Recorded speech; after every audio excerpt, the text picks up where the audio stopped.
So it is the end of 4 days, and we really want to thank you for being here. This has been, at least from my perspective, an incredibly rich and diverse and broad group of speakers who have spanned the arc from discovery to translation to the clinic and policy of digital health. And it's very clear that digital health is going to require an incredibly broad community of stakeholders to ultimately achieve its success and optimal impact of healthcare.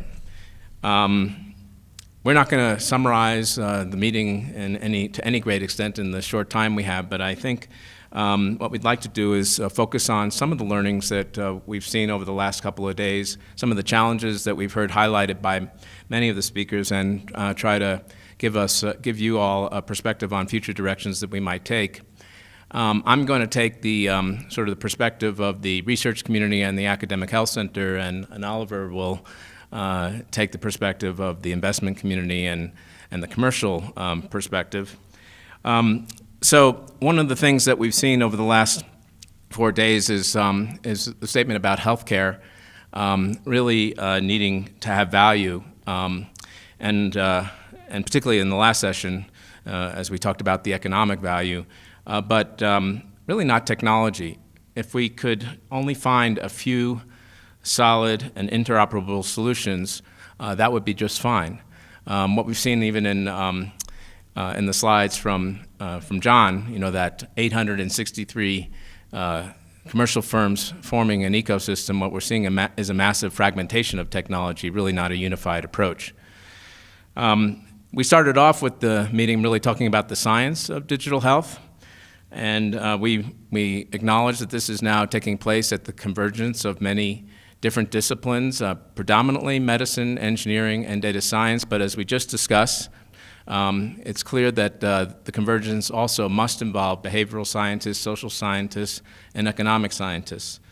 We heard also in the early sessions that digital health needs to focus on an understanding of biology, both in health as well as a result of perturbations, and we should really be thinking about marrying the biological insights to discover digital phenotypes and digital biomarkers. This again requires a marriage of disciplines between the biological scientists, engineers, and clinicians. There's no question this field, like any other field, requires scientific rigor. If we don't have scientific rigor, we'll never have success. But on the flip side, this is a field that requires not just science, but also the engagement of patients, and patients really will determine where our lead applications will likely have the best success. We've seen in the scientific sessions that sensors are being developed both at the cellular level as well as the molecular level, and some of those sensors are being developed into point-of-care devices that can be brought into remote areas and actually help not only deliver digital health to the developed world, but also to limited resource settings in low and middle income countries. The electronic medical record, whether you like it or not, is a critical platform, and we also heard how technologies or information technologies such as Smart on Fire are helping applications really with fluidity integrate data into the EMR, but also pull the data from the EMR as one of the ways to enable digital health to really communicate with healthcare delivery systems. And the phone is also a major platform, and that phone is really tethered to a number of different devices, wearable devices, as well as apps on those phones or in other compute environments. We also had an exciting revelation, at least to me, that social media is a very powerful tool to understand patterns in both individual health as well as population health insights. And we talked about another sector, the drug development sector, and how digital health applications can really provide signals for drug efficacy, for measuring adverse drug reactions, and even for the development of what's being called real-world evidence that might facilitate approval of novel chemical entities by the FDA. We saw some amazing clinical research programs that are really taking digital technologies at scale. Programs such as the All of Us research program as well as the baseline program and the Healthy Heart program were highlighted at this meeting. And they're really bringing significant opportunities to bring the stakeholder community together to really maybe even establish what we said at the beginning of the meeting should be a digital health moonshot, something that actually galvanizes the community to create the right standards for interoperability, the data sharing platforms and policies that will allow for this community to really accelerate the great science that we heard about at this meeting. And we've seen in some of the sessions great initial applications of digital health technologies to fields such as nutrition, mental health, child psychiatry, and cardiovascular disease. And finally, at least in terms of some of the learnings, there's no question that this is a field of science that requires a highly interdisciplinary or multidisciplinary effort to achieve success. So what are the challenges? And there are probably many, but things that we heard, particularly in the research realm, are that, well, it's a little bit of the Wild West out there with the lack of standards, and there's lack of a clear consensus, at least right now, for a pathway that will lead to clinical adoption. We also argued in the initial session that maybe genomics as a field can inform digital health with the adoption of the ACCE framework, which has been used to bring genomic medicine products to the market, A being analytical validity, C being clinical validity, the other C being clinical utility, and the E being the ethical, legal, and social implications. So perhaps the digital health community might begin to embrace that. What these terms really mean is that we need evidence. We need evidence, and that term evidence has permeated today's, this week's meeting, and generating evidence and really thinking about the evidence as it applies to the arc of development from ideation to clinical application. We know that there are over 300,000 apps. That number has been mentioned many times throughout the course of the last 4 days, but only a very small handful of them have ever been shown to be valid for clinical use. We also, as far as promoting a research agenda, we acknowledge that health systems harbor a lot of data, but they're incredibly monolithic and almost impenetrable in terms of actually getting that data to be released to the scientific community for advancing the science. In a workshop yesterday, we talked about the need for developing an implementation science strategy to really help these technologies move to the marketplace. This is something that's perhaps lost on many developers, at least today, that have not thought about implementation science. And finally, issues around patient engagement or participant engagement, privacy, and trust. Today, we also talked about having to understand participant behavior and how people interface with these applications, and that issues around cybersecurity will be paramount. And earlier today, we also talked about the need to develop a workforce that will actually help enable both the scientific agenda but also the clinical adoption.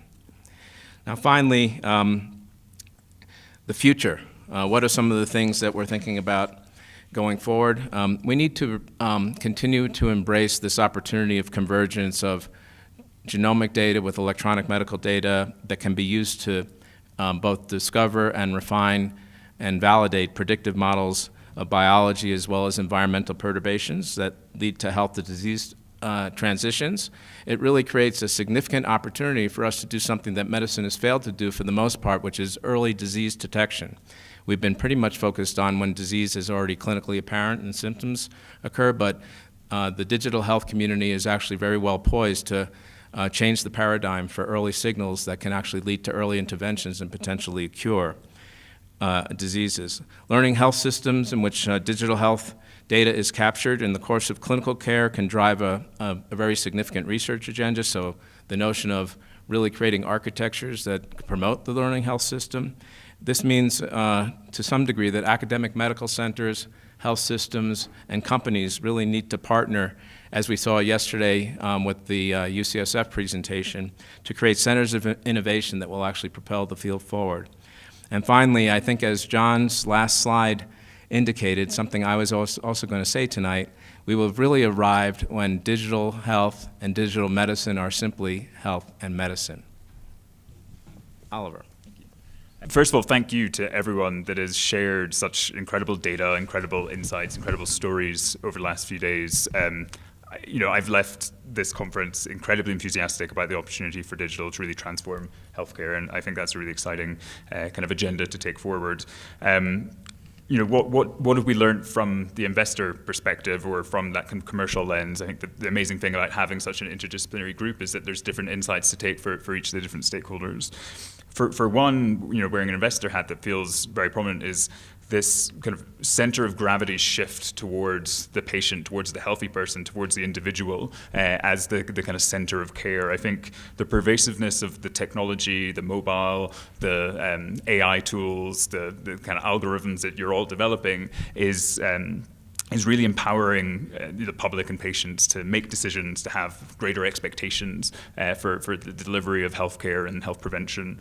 And I think that's really been driven by some consumer dynamics. I think Sue put it well in her first session about kind of service and experience orientation being crucial. And I think that translates in the development of apps and digital solutions in kind of co-creation, in the importance of putting the patient or the healthy individual there at the outset as these solutions are being designed. And I think that's an exciting lens to look at this from.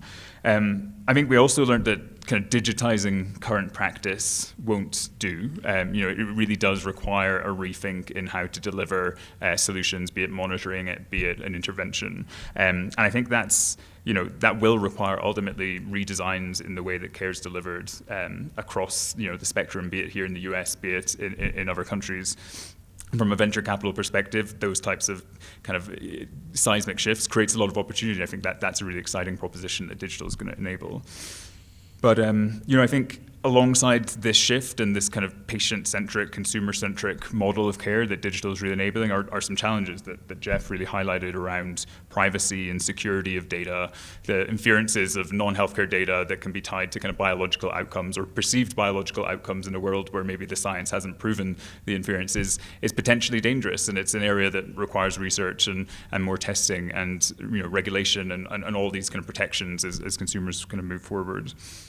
I'd say, again, from a venture capitalist perspective, adoption, implementation, there's clearly some exciting outcomes from this session and for the last few days that implementation science is needed. But I think, if we're really going to translate the amazing science and work that's happening here at scale, we're going to need to understand the kind of challenges and opportunities from an implementation perspective.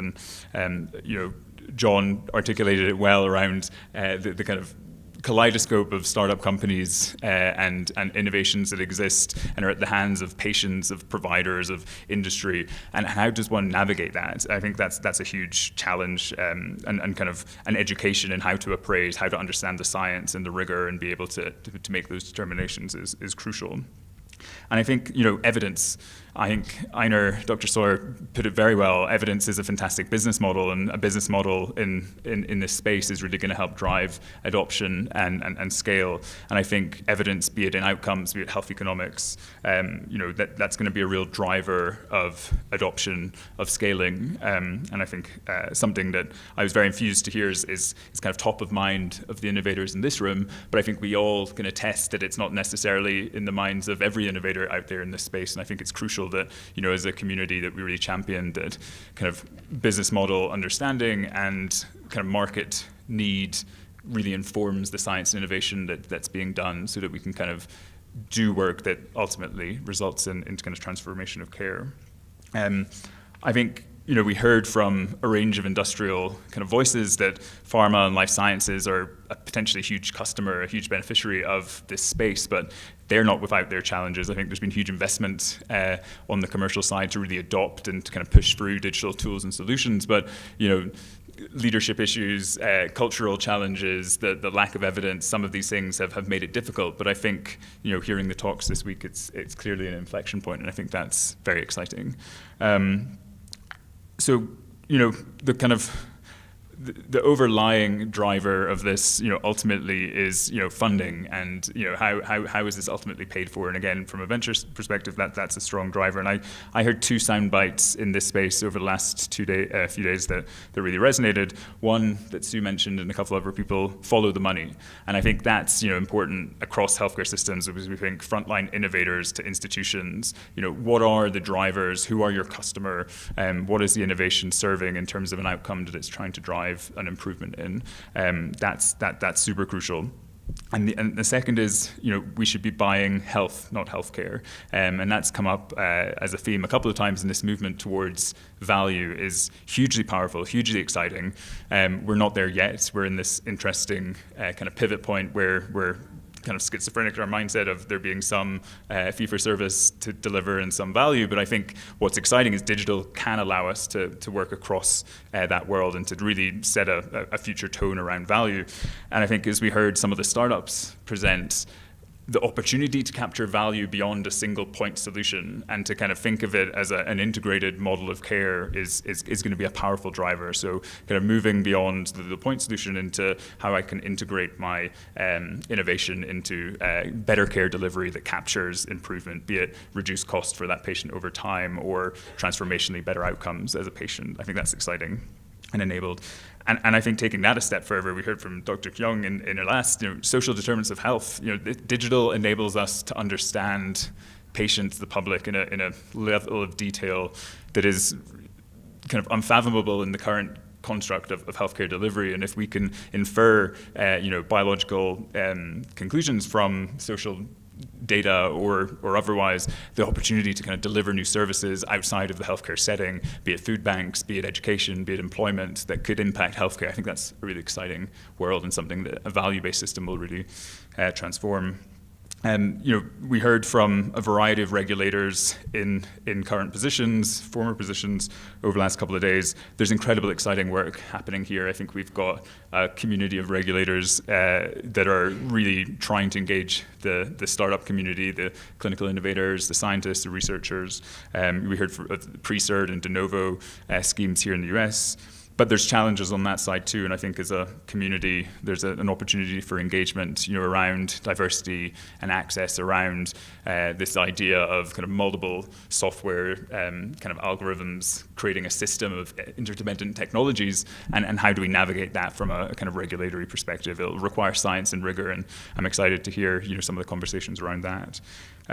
So kind of closing up, I'm super excited. I'm bullish about this space. It's been an honor to kind of hear some of your talks. I think the business models, the value that can be kind of enabled by digital is going to be super important.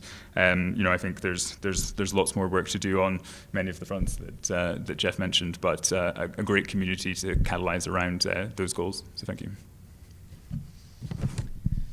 Great. Thank you, Oliver. I want to close the meeting first by saying thank you. Thank you to all of you for being part of the inaugural Digital Health meeting at the Keystone Symposia. I also want to thank my co-organizers, Siegel and Perakslis. They couldn't be here today, but Oliver is definitely has been a major part of helping us put this meeting together. So thank you, Oliver, for all the hard work and some of the fun that we had in getting this meeting to where it is today. I want to also say that the speakers, many of the speakers have kindly and generously given their slides, so we will be sending a link for you to have access to presentations that some of the speakers have given us if you're interested. And we have decided that we'd really like to propel this meeting forward by having a series of white papers, perhaps, or some number of manuscripts that come out of some of the key issues that we've just highlighted, and then many others that we weren't able to discuss today. So I'd like to extend an open invitation to any of you who have participated in the meeting and the audience, certainly the speakers, to let us know if you're interested in being a participant in preparing some of those papers that might come out of the meeting. And then finally, I have to say that all of us, the organizers, have felt that this is a really interesting and a very interactive and seemingly tight community. Even in a few short days, we noticed a number of very productive interactions. So we'd like to continue that as well. We hope that the Keystone Symposia will continue to play a significant leadership role in hosting meetings that will be like this in digital health, and certainly we invite all of you to participate in those meetings in the coming years. So thanks again very much for being here, staying to the last day, and I hope you can join us next door to celebrate what I think has been a successful first digital health meeting at Keystone. Thanks.